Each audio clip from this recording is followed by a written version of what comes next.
What's going on, guys? Kyle here, coming at you from the Avalanche. I actually haven't driven this in a while with all the press cars I've been receiving lately, so it's a nice change of pace to drive something a little bit simple and really, really loud. But the whole reason I'm making this video is my dad and I are about to embark on this like epic road trip up to Rhode Island.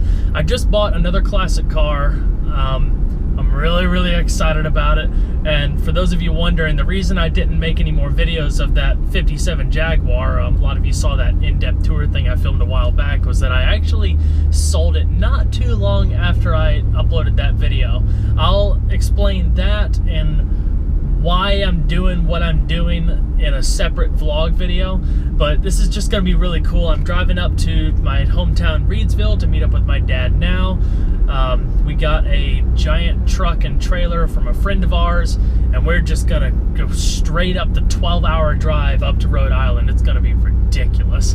Not only that, we're gonna get there, we're gonna drive the car for a little bit, you know, inspect it over and stuff, and then get right back in the truck and drive straight hours back to 12 straight hours back to North Carolina. So we're gonna be on the road for like a solid day. It's gonna be like Gumball 3000 all over again. So what kind of car did I buy? You guys know I'm a big fan of classic cars. I just put up that Citroen DS21 the other day, which was really cool. Those of you who've been with me for a long time know that back in early pharmacy school, I bought a 1965 Ford Fairlane two-door sedan. It was a 289 V8, 3-speed manual in the column. I did a whole lot of stuff to it, did like cosmetic restoration, and all that. I had that car for a few years. It was absolutely fun. It was so much fun. I've had a couple more cars since then, or classic cars, that 48 Ford. I had that 57 Jaguar that you guys saw recently, but that's about it. But out of every car that I've bought and sold, that Fairlane is the one that I regretted selling the most. I had so much sentimental attachment to that car, and any of you guys who know or have experience with classics know that it's a labor of love. You put enough money into it where it almost doesn't make sense to keep money into it, but it's something that you enjoy. It's your passion. I mean, it brings you joy, so you just do it anyway. But that car was to the point where I knew I would never, ever get out of it if I ever had to do something serious to it. So it was time to move on and stuff. But now I have found one that is fully restored and fully original. I mean, it looks like you can eat off of it. I bought it off eBay, and I've never bought a car off eBay before, so I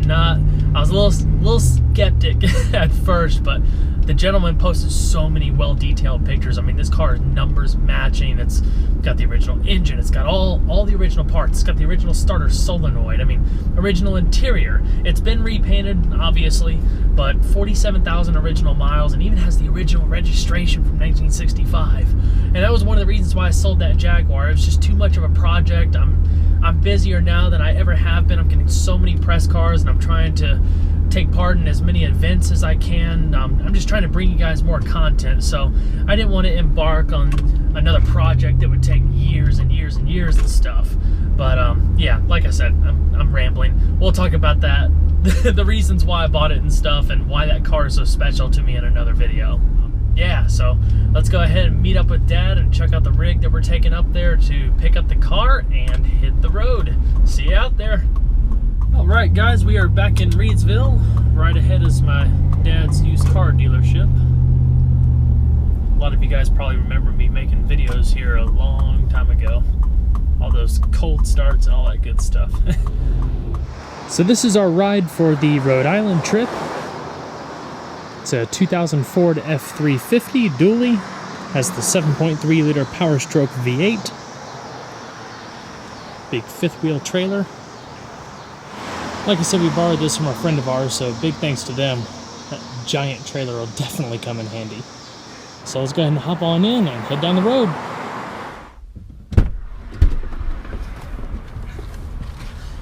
Hey guys, so this is my dad, Bill. You probably remember him from some older videos. How's everyone? We made a video of picking up that Hyundai Genesis Coupe I used to have like 6 years or so ago, so Should be pretty fun. We're gonna go get gas before we take off. We're gonna have a good time. This is just some of the memories that Kyle and I are making together, having some fun, getting some cars. Oh, it's really hot today. Diesel engine, you gotta wait for it to, You gotta love that YouTube copyright law. yeah. Go fill it up with some expensive diesel fuel. Yeah, that's what we need to do. At least we're getting it in North Carolina. Who knows what it's gonna be in New York. Yeah. We'll find out. All right, we're on Highway 29 heading towards Virginia right now. This is quite a difference from when we picked up that 48 Ford. We took a Silverado 1500, so just the 5.3 liter gas engine. The 7.3 definitely pulls a lot better, and this is feeling a lot more stable. I'm sure that trailer back there weighs a lot. I think that trailer probably, Kyle, weighs just as much as the trailer and the 48 Ford that we were pulling last time. Probably You don't even feel like it's behind you right now. No, it's smooth. And I think it'll feel the same way once we put the car on it. It's just like driving a car down or a truck down the road. But you know, I was talking with your mom yesterday, and she was talking about when I came home from work, I had a little spark in my eye because she knew we were going on this trip today. And she goes, "Aren't you so excited because you're going on vacation tomorrow?" And I said, "Yeah, I'm going on vacation." I said, "Would you like to go on vacation with your son instead of me?" What'd she say? She laughed. She goes, "No, I think I'll let you guys have the fun." Which means I don't want to sit in a truck for 24 hours. Exactly. So I didn't have to hear anything more about it. But it's all good. We're having a good time. We're going to make it a fun trip. We'll talk about it 20 years from now. This is just good times, me and my son. Yep. All right, leaving North Carolina, on to Virginia. Only driving 30 minutes, got a lot more to go. All right, guys, we just passed the 4-hour mark, so we're about a third into the trip or so. We got held back by traffic a little bit. I think we're about 15 minutes behind or so, but not too bad. It's been pretty good the rest of the way. Time to take a little break, get out of the truck, Yes. get a little food. Stretch the legs a little bit. We're on I-66 East, just merged onto it towards Baltimore and Washington area, I guess. Next stop is I-495, then 995, and just a whole lot more highway to go. So here we go. We're gonna fuel up the truck and we're gonna fuel up our bellies. Yes. Get happy. Awesome. All right, another update. It is 1:34 in the morning, so we have about, I don't know, a little over 3 hours to go before we get to Rhode Island. We just passed through New York City and went through the most expensive toll I've ever been through in my life. Oh my God. $76. We're $176 in tolls just to get to where we are. And 4 toll booths, right? 4 toll booths. I didn't realize, because I mean, I've taken cars through tolls and stuff, and it was cheap. But apparently they do it by axles, and this truck obviously has a lot of axles with this trailer and stuff, and it's just been killing us. And the traffic is pretty crazy for 2 a.m. in the morning here in New York City. It's really heavy. It's like back in the home state, you know, of North Carolina. It's like rush hour in Charlotte. Exactly. God. You gotta watch your P's and Q's and keep both hands on the wheel. Well, I think we might be getting out of the city soon, so it should be getting a little bit easier. I don't know if we're gonna hit any more tolls or not, but whew, we're getting there. It's a journey, that's for certain. All right, guys, it is 4:04 in the morning. We just got into Rhode Island, so we've been on the road with stops for about 13 and a half hours. I lost track. I haven't lost track because I've been driving 13 and a half hours. I'm so loopy right now. Whatever. So we'll let you know what's going on. We should be at our destination in about an hour or so. We're here pretty early, so we might stop and just kind of chill out, maybe get a little bit of breakfast and stuff. But the next video you will see is us getting there and actually seeing the car for the first time and getting it out on the road for our first drive and stuff. So I know I'm really excited, and I am too. probably the only reason that we're awake right now is the adrenaline ready to see it. So It's still flowing. It's still flowing. 13 and a half hours of flowing. all right, guys, so here she is. This is my new 1965 Ford Fairlane Sports Coupe. Those of you who remember my Fairlane previously, it was a two-door sedan, so the Sports Coupe was top of the line for the Fairlane lineup back in the day. It was the only one that actually, well, there was a hardtop version that has similar roofline without the B-pillars like the two-door sedan had, but the Sports Coupe was the only one that featured standard bucket seats and a full-length center console, which is just sweet.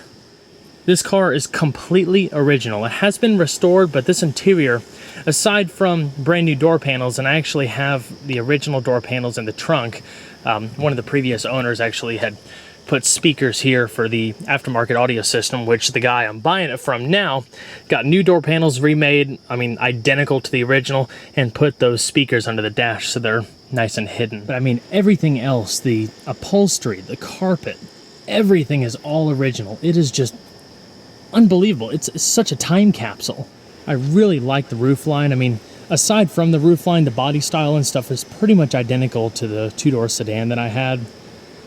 It even still has the factory single exit exhaust. It's so much quieter than the glass packs I had on my Fairlane, but I think I'm gonna leave it like this. I mean, it's so quiet and so original. I'd feel bad tampering with it at all. I mean, this car has gone through so many years being preserved in its original condition that I'm really excited to kind of continue its legacy.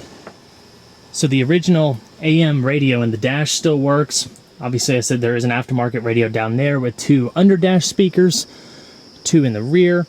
This one has the 3-speed Cruise-O-Matic automatic transmission, not to mention power steering, which is really nice. My other Fairlane had manual steering. Optional dash pad. Again, the driver's seat is in phenomenal condition. All the bright work is like new. I mean, it looks like a car genuinely with 47,000 original miles.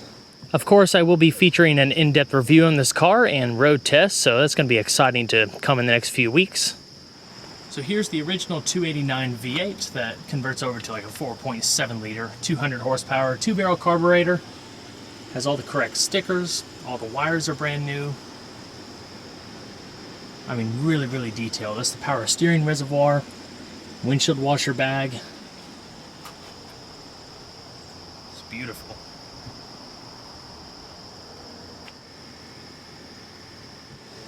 So of course, let's go ahead and hop on in, start it up, and take it for a quick first drive before we head back to North Carolina.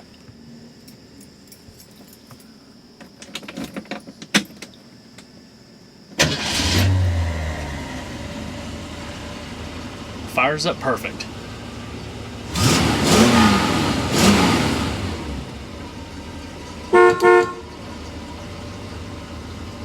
All right, maiden voyage in the Fairlane. So cool. So there's a D2, D1, and an L position for the transmission. D2 starts it out in second gear, D1 is first through third, and low is like first gear, low range. I will tell you, power steering is a wonderful feature to have. Man, this thing is so smooth.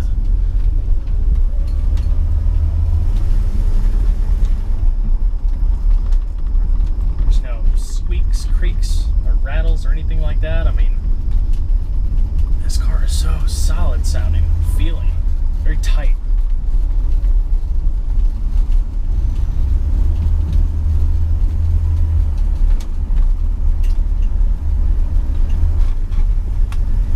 Transmission also shifts really well.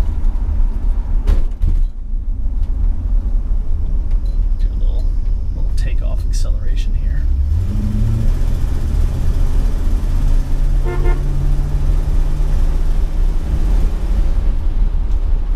So smooth. This is phenomenal. I mean, for a car to be this old and to only have 47,000 miles on it and stuff, I mean, this car drives like the real deal. It's unbelievable. I've never owned a classic that was this nice from the get-go. I mean, nothing has to be repaired. I mean, there's always little things you can tinker with and stuff. Just cosmetic wise and whatnot, but man, this thing drives fantastic. I can't wait to start hitting some cruise ins. Alright guys, the Fairlane is loaded up on the trailer. Now to start the journey back to North Carolina. Alright, we got the Fairlane loaded up on the trailer. We are on our way back to North Carolina. We've been driving for about an hour and we've already stopped 4 times. And the whole 12-hour journey up here, we only stopped 4 times. I think Dad's about to have a little bit of a panic attack over here. I'm freaking out a little bit. I have this really expensive, beautiful Fairlane on the back of the truck. I feel like my heart is pumping out of my chest. I'm nervous, but I'm feeling a little bit better right now because we're at a standstill on the interstate. Traffic jam. Traffic jam. Yay, it's just adding more time to our arrival. We're adding more time to our memories. But I'll be all right. I just need to get on the highway, get used to, you know, having something pulling behind us. But the trailer's handling it very well. Just keep checking the straps, make sure they're tight. Exactly. And everything. It's doing pretty good so far. We'll make it. Yeah. We'll get through it. We can get through this traffic jam. Yep. Well, we found out a shorter route. The gentleman that we purchased the car from told us to bypass New York and bypass the bridge, and the $76 toll and save an hour getting home. We went through a little bit of a traffic jam here and there, but we saved the $76, and now we're on 287 heading south, and it's going to save us an hour. So we are stoked right now to be able to get home an hour early. Yes. So, beautiful weather out today, and we're just rolling down the road. And the more south we get, the smoother the roads shall be. Yes, it will be. And then the trailer can stop bouncing all over the place. Exactly. I think I'm going to bounce in my sleep tonight. All right, back home in North Carolina, and I just did the final touch that I thought was amazing. So apparently in North Carolina, if you have like one of these original vintage plates, you can actually put it on your vehicle as the plate. Just keep your like normal, like modern tag somewhere in the car, glove box, under the seat or whatnot, but as long as you have that with you at all times, that can be your plate, which is absolutely amazing. Now it looks extremely authentic. I used to have that plate back there on my other Fairlane, but I had it placed up here, so the fact that I could put it back there is just amazing. It just adds to the overall experience of the car. So it took us almost 14 hours to actually get up to Rhode Island and almost 15 hours to get back, just because we took it a little bit slower having the trailer on the back. As fun as it was extremely stressful, and if I could do it all over again, I would probably stay overnight just to catch up on a little bit of rest. But yeah, I think Dad and I are pretty good for our long cross-country road trips for a while. And now I'm back to see this boy. Hi, boy. What you doing? What you doing? He says, I'm gonna go poop. Yes! Poopy time. Again, thanks for watching, guys. There's a lot more where that came from. Take care.